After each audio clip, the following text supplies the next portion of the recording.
Hello everyone, it's such a pleasure to be here. My name is Elizabeth Miller.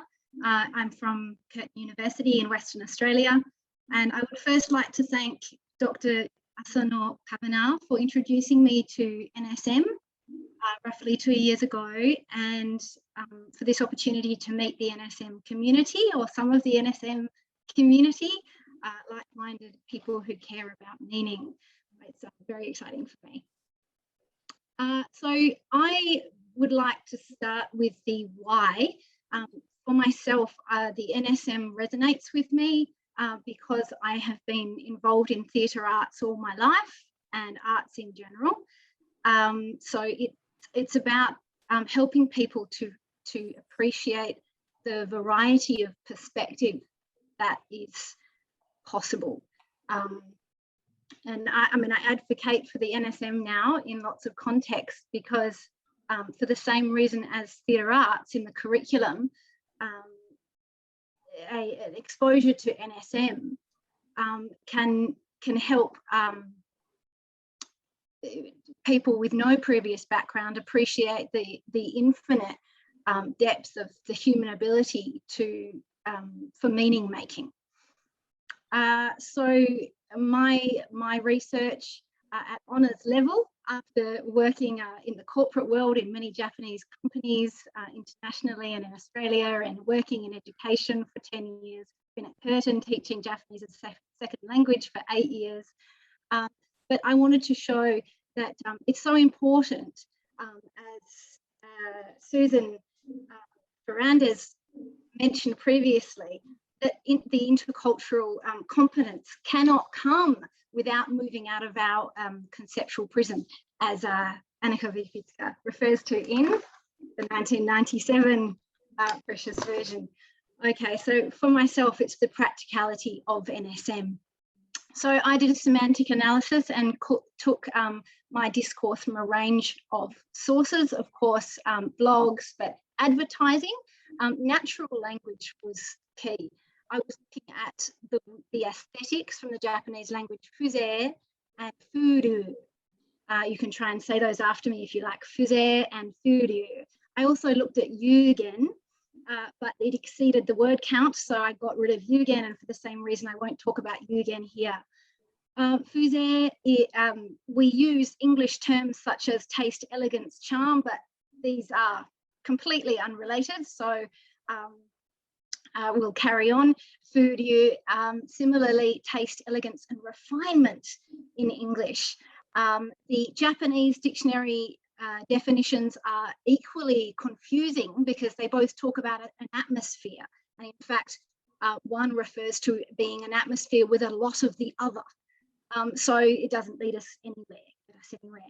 So this scene conveys to a native speaker in their heart and mind, they will think of fuze, possessing fuze. But the meaning of fuze using the NSM, I came up with the following explication.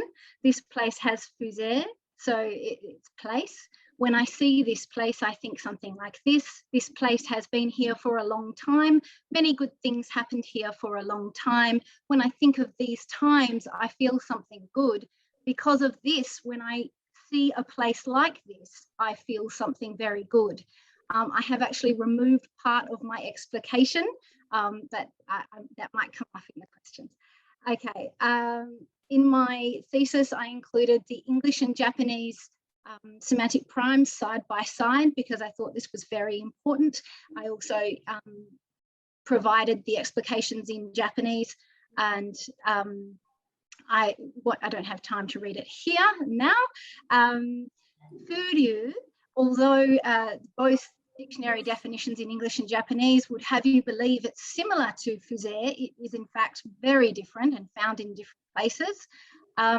So it involves, importantly, water and wind elements will always be present. And in analysing discourse containing these words, I sort of thought I understood furyu, but then, why is furyu present in this natural scene, but then also present when hearing the food in, the wind chime.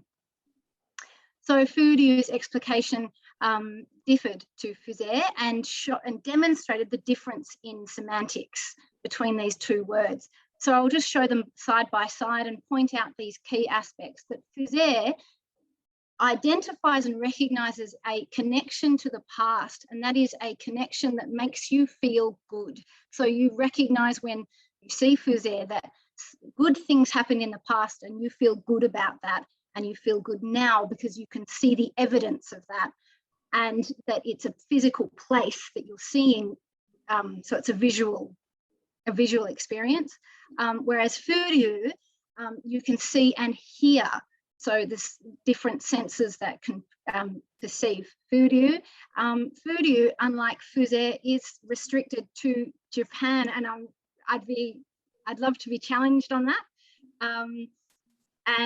It's even though things like this can happen, every experience of Fudiu is a unique experience, not like another. And as I mentioned, the elements of water and wind are so crucial. I think I've come to my 5 minutes. So I will stop sharing and come back. Do I have 30 seconds? Yes, you can have 30 seconds. I can have 30 seconds. I'll just, sorry, I'm trying to get back to the screen. So for a moment, sorry. If you imagine yourself walking into a temple grounds, you look at the temple and you might see Fusere, but if you sat by a stream and you looked into your tea and a cherry blossom fell on the tea and you saw the reflection of that, you would experience Fudiu. Thank you.